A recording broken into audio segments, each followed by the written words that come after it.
Les ski alpinistes suisses ne sont pas rassasiés. Ce matin encore, ils ont gagné une médaille d'or dans le relais mixte. On va en parler tout à l'heure. Mais avant cela, sport et gastronomie, ça va de pair. C'est pourquoi nous nous trouvons ici à Saint-François, à la Maison des Sites, un restaurant créé spécialement pour Lausanne 2020. Bah alors, Benjamin, t'as pas assez mangé à midi ? Eh ben non, tu sais Emmanuel, hein, comment ça se passe au travail. On prépare cette émission, on mange sur le pouce, pas souvent, en plus très sainement, et puis des fois rapidement. Mais Emmanuel, on a à nos côtés Marie-Laure Chorderet. Bonsoir Marie-Laure.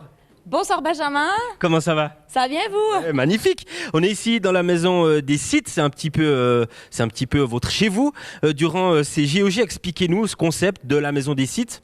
Alors le concept, l'idée c'était en fait d'accueillir dans un lieu chaleureux, dans un restaurant chaleureux, les habitants de Lausanne, les touristes qui viennent voir les JO dans notre région, et puis de les accueillir ici à Saint-François pour déguster nos assiettes et nos produits du terroir. Votre rôle durant ces JOJ ici à la Maison des Sites, c'est lequel ? Alors moi je suis responsable de la Maison des Sites, où ici on fait l'accueil, où je gère le personnel. J'ai aussi établi une carte des mets en collaboration avec le service traiteur des paysannes vaudoises. Justement, cette carte des mets, de quelle inspiration, où est-ce que vous êtes allé chercher l'inspiration justement pour la composer ? Alors l'idée c'était de retrouver plusieurs produits des divers sites qu'il y a aux Jeux Olympiques, et puis de travailler aussi avec les produits du terroir vaudois et de la région, dans un rayon plus ou moins court pour avoir ces circuits courts qu'aujourd'hui on recherche en fait par rapport à la gastronomie d'aujourd'hui. Emmanuel ? Oui, bah en tout cas, moi, j'en ai l'eau à la bouche. J'ai vraiment la dalle, si je puis dire. Voilà, on n'a encore rien devant chez nous, hein, par contre. Ouais, non, mais ça va. Je crois qu'on m'a dit que ça devrait pas tarder à arriver. Je me réjouis en tout cas. Et Benji, tu parlais tout à l'heure d'inspiration. Ceux qui ont eu de l'inspiration, ce sont nos skieurs alpinistes suisses. Et puis, je te propose qu'on retrouve Anthony qui les a suivis en reportage aujourd'hui à Villars. C'est parti.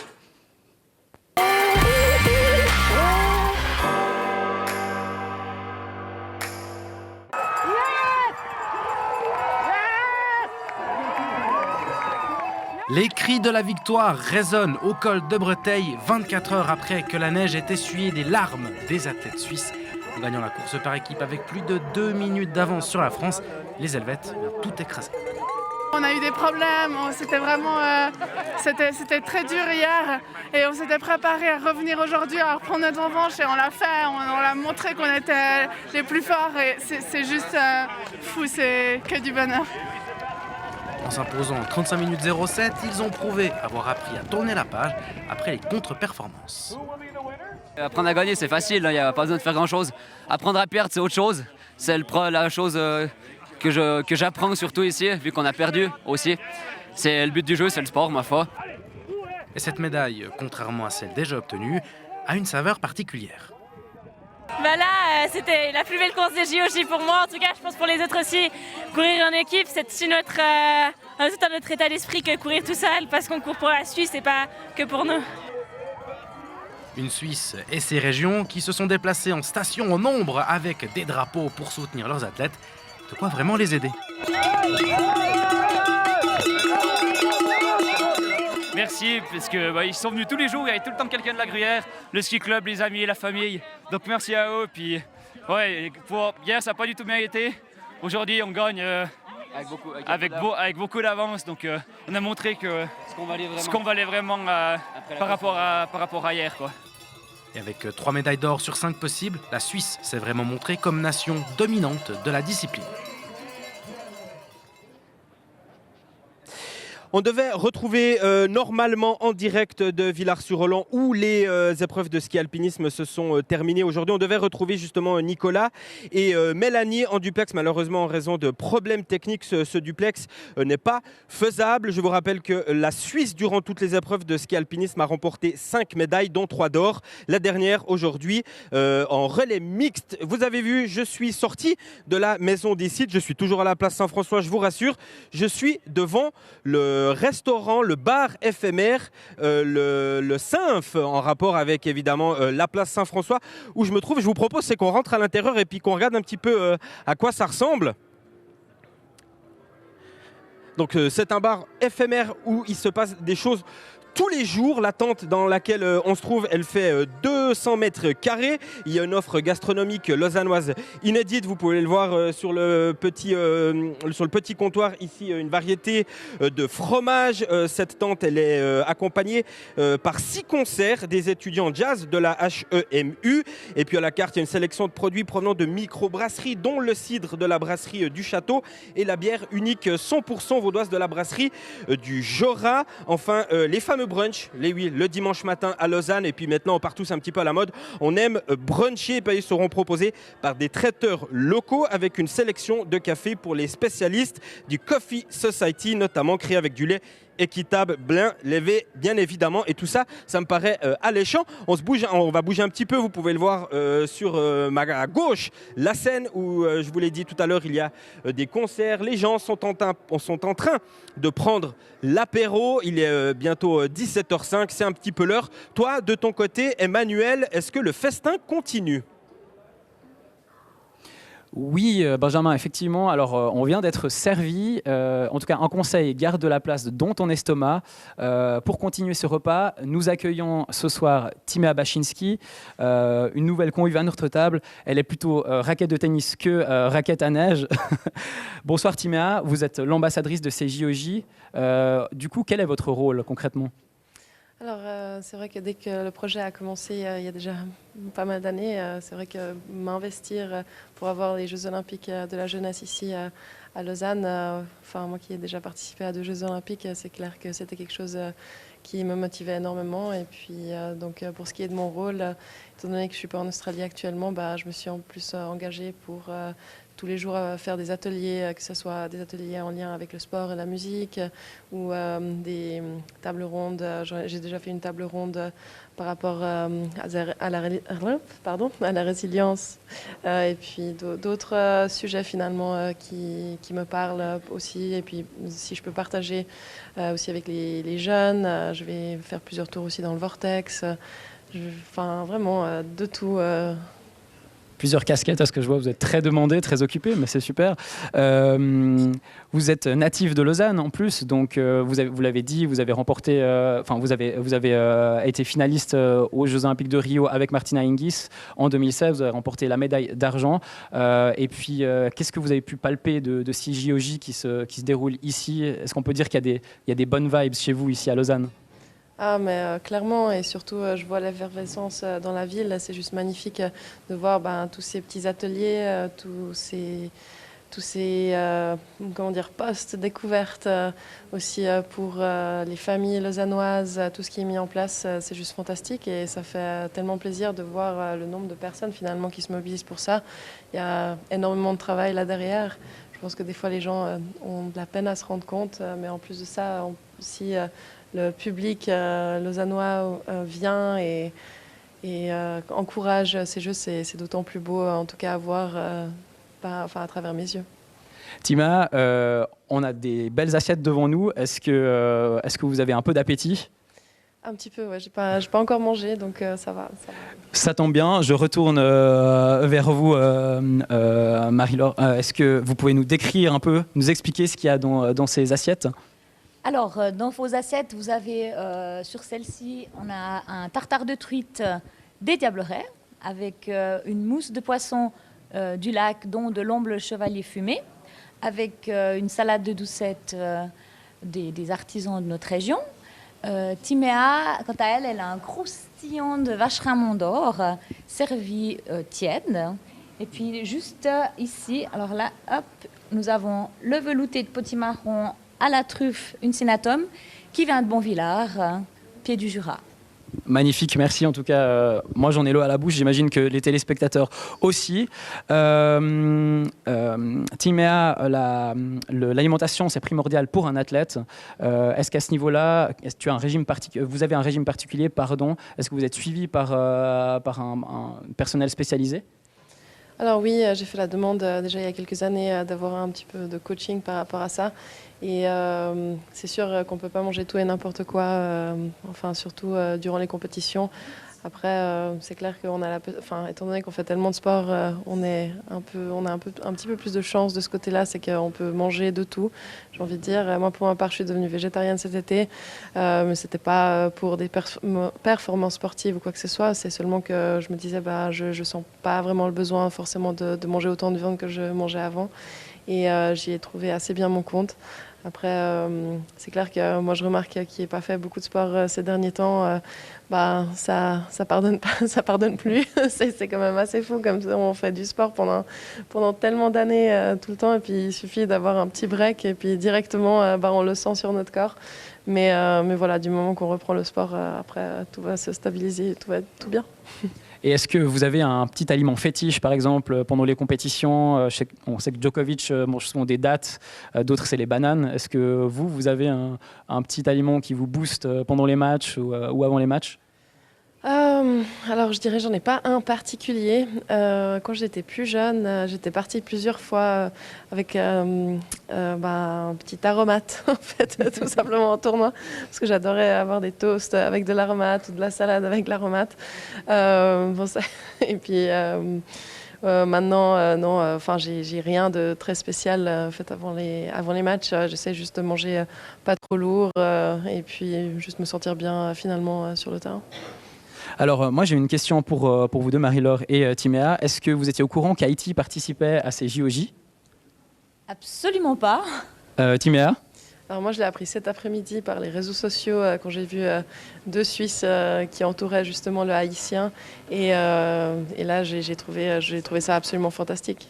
Eh bien ça tombe bien, puisque Anthony Lever est parti suivre le skieur haïtien. On retrouve son reportage.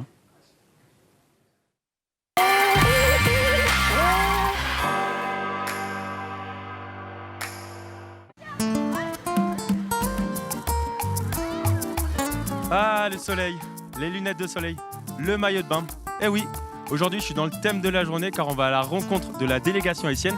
D'ailleurs, venez avec moi car je crois que notre athlète vient d'avoir les reconnaissances et on va aller prendre ses premières impressions. Mais avant ça, je vais me changer parce qu'il fait un petit peu froid quand même. Je suis avec Mac Edzon, donc c'est un athlète haïtien, t'es d'ailleurs l'unique athlète haïtien qui représente Haïti. Alors comment tu vas? Ah, plutôt bien, la piste est sympa. Là, on a fait une reco, là, on a vu que c'était assez verglacé. Je pense qu'en bas ça va taper dans les jambes, mais c'est cool. Et du coup, alors raconte-nous un petit peu d'où vient cette passion avec le ski et c'est quoi le rapport avec Haïti? Parce que je t'avoue que nous on a du mal, il n'y a pas de montagne, il n'y a pas de neige à Haïti. Comment t'as appris le ski? J'ai été adopté à l'âge de 3 ans, du coup ça fait que j'ai grandi en France et c'est mes parents qui m'ont mis sur les skis très tôt, et depuis j'ai toujours pas lâché les skis et on continue. Et c'est tes premiers JOJ, c'est quoi un petit peu cette sensation d'être un petit peu ambassadeur de ton pays? Tu es aussi porte-drapeau, c'est quand même la classe, non? Oui, assez, c'est sûr. Il y a plein de gens qui, je pense, qui voudraient pouvoir faire les JO. C'est quand même une première aussi pour moi. Il y a un peu de pression, mais on arrive à trouver des moments pour se détendre. Et j'ai hâte d'être au départ. En tout cas, on te souhaite bonne chance, prépare-toi bien et on se voit juste après ta première manche. Pour nous, on se retrouve tout à l'heure. On va aller faire un petit tour pour aller voir le président Jean-Pierre Roy, président et créateur de la Fédération de ski haïtienne.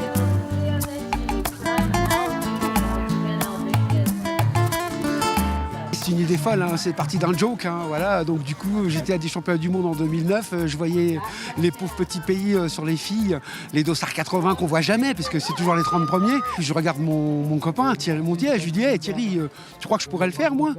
Il me regarde, il me dit oh là, t'as vu comment c'est verglacé, tu n'y arriveras pas, mais bon avec de l'entraînement tu peux. Et là c'est parti, du joke, on est parti, l'administratif et tout. Et là on a galéré et tout, on a commencé à écrire à la FIS et tout, tralala, tout ça. Puis après il y a eu le tremblement de terre. Alors là le tremblement de terre ça nous a tous un peu choqués. Aujourd'hui on est là 10 ans, jour pour jour. On a notre athlète qui participe pour la première fois aux Jeux Olympiques. C'est géant quoi. On va dire, je me demande si c'était pas c'est un signe du destin.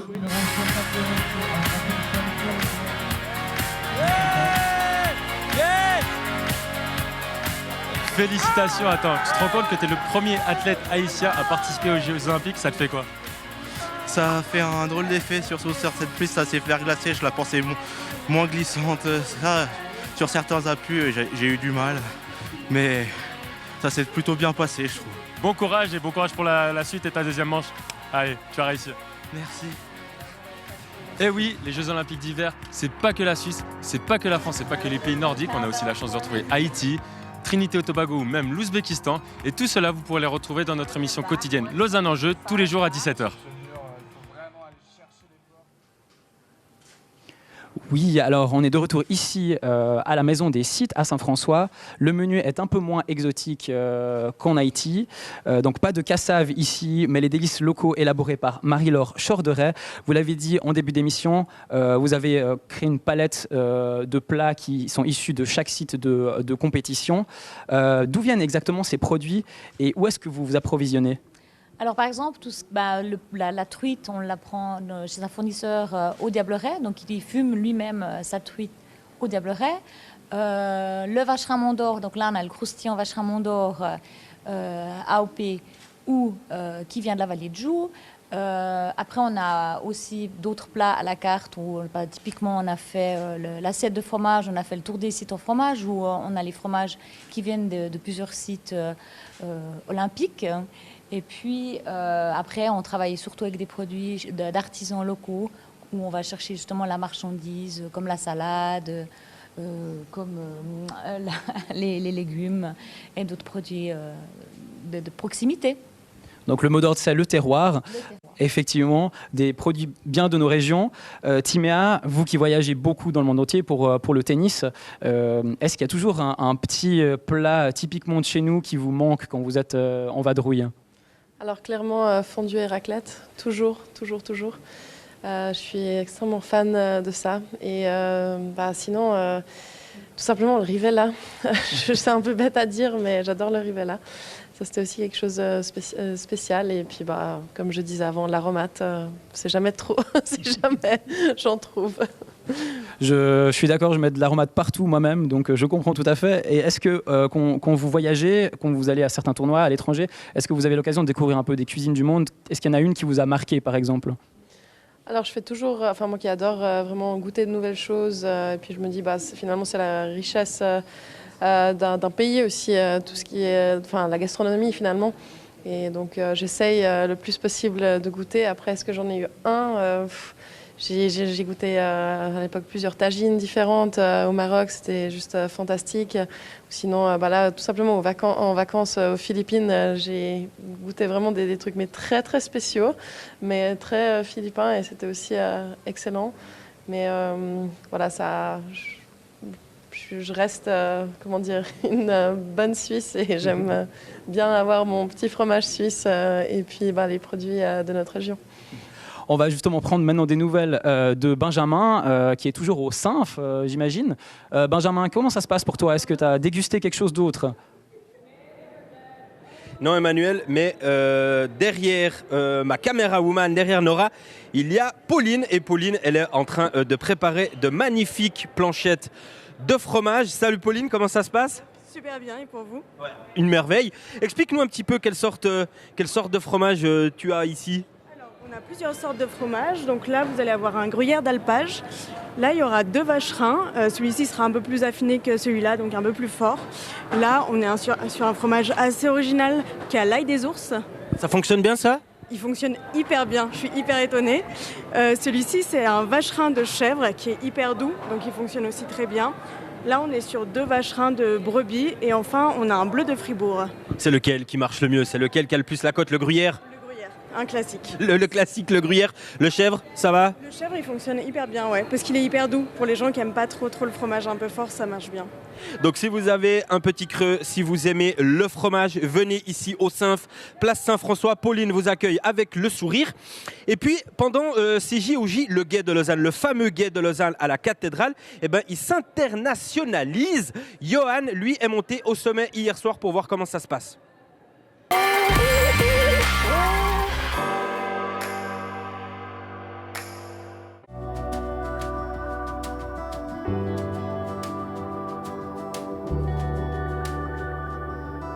Je m'appelle André, j'ai 43 ans, j'habitais à Russie, mais depuis 5 ans, je vis en Suisse. Les gars, descendez-nous les clés, s'il vous plaît.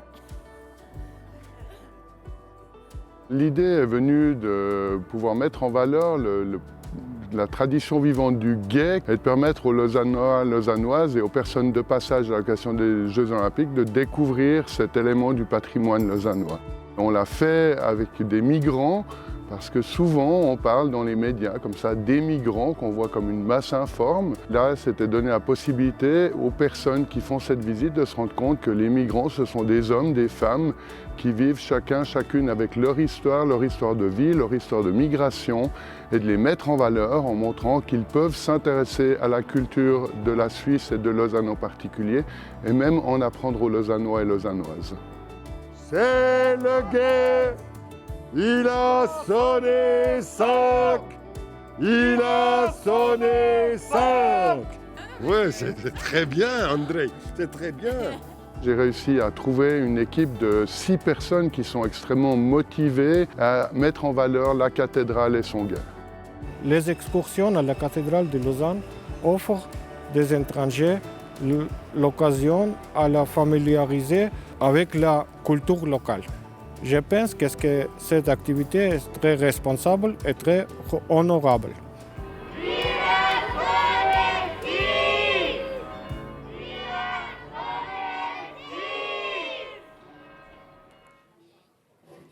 Je suis de retour à la maison des sites parce qu'en entendre parler Emmanuel dans mon oreillette, eh ben moi aussi ça me donnait gentiment faim.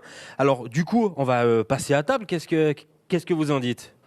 Hein? Franchement, toi, je sais que t'es motivé. J'ai cette truite là qui me fait de l'œil depuis tout à l'heure. Donc on va y aller. On va peut-être commencer chez Timéa. Peut-être Marie-Laure, tu peux expliquer ce qu'elle a dans son assiette et comment tu as eu l'idée et comment tu as créé tout ça? Alors, le croustillant de vacherin d'or, en fait, qui est un vacherin principalement de la vallée de Joux, qui va être servi tiède dans un croustillant. Et puis là, je l'invite à déguster parce que vous verrez, c'est très sympa, le mélange croquant et fondant du vacherin d'or, parce que quand même, le vacherin d'or, c'est très bon. Timéa, ça vous fait envie? Vraiment envie. Après, j'ai juste une petite question pratique. Alors, comment est-ce que ça se passe? Est-ce que, je coupe et puis ça coule partout et puis bon, d'accord. Donc, ça sera. Je crois qu'il faut que tu t'en serves comme un verre en fait. Il faut que tu boives comme si c'était un verre. Ça sera facile à manger du coup. On est d'accord. Bon voilà. Et du coup, chez toi, Emmanuel, pendant que Timéa goûte, qu'est-ce qu'il a devant lui, Emmanuel? Alors tu peux peut-être le rappeler. Alors, il a la truite qui lui fait de l'œil. Alors, on l'a enlevé pour la recette. Il n'y a plus d'œil. Donc, on a un tartare de truite qui vient des Diablerets, donc la truite, fumée, et puis une mousse de poisson du lac, dont de l'omble chevalier, et avec ça, une petite salade pour l'accompagner tout en douceur. Ça change des cuisses de poulet de midi, Emmanuel? Oui, alors effectivement, là, on sent qu'il y a quelque chose de raffiné, très travaillé visuellement aussi, c'est très plaisant. On a un beau panache de couleurs. Moi, j'adore les fruits, j'adore la salade, donc je propose que voilà. Vas-y, bon app. Allez. Et pour moi, Marie-Laure, et pour nous, on va se partager ça? Ouais, toi, tu as le velouté de potimarron à la truffe de Uncinatum. C'est une tuerie. Qui est, en l'occurrence, la truffe de Bonvillars. Parce que la truffe de Bonvillars vient du pied du Jura, exactement. Donc, on peut la récolter jusqu'à ce qu'on ne voit plus les noisetiers. Donc, du moment qu'il n'y a plus d'arbres, vous pouvez trouver de la truffe. Je vais goûter alors. Voilà. Je vais goûter. Je vais prendre un bout de truffe. Bon appétit en tout cas, Benjamin. Emmanuel, t'as kiffé? Ouais, je crois qu'il est en train de surkiffer. Moi, j'ai adoré. Timéa aussi. Magnifique. Bon, alors, ce que je vous propose, c'est que si vous avez le temps, vous venez ici manger à la maison d'ici. Vous pouvez retrouver Emmanuel tout de suite après sur la place du Flon, sous la presqu'île pour le Guest of the Day. Et demain, à la même heure, 17h, vous retrouverez Anthony et Lucie. Merci de nous avoir suivis. Bye bye.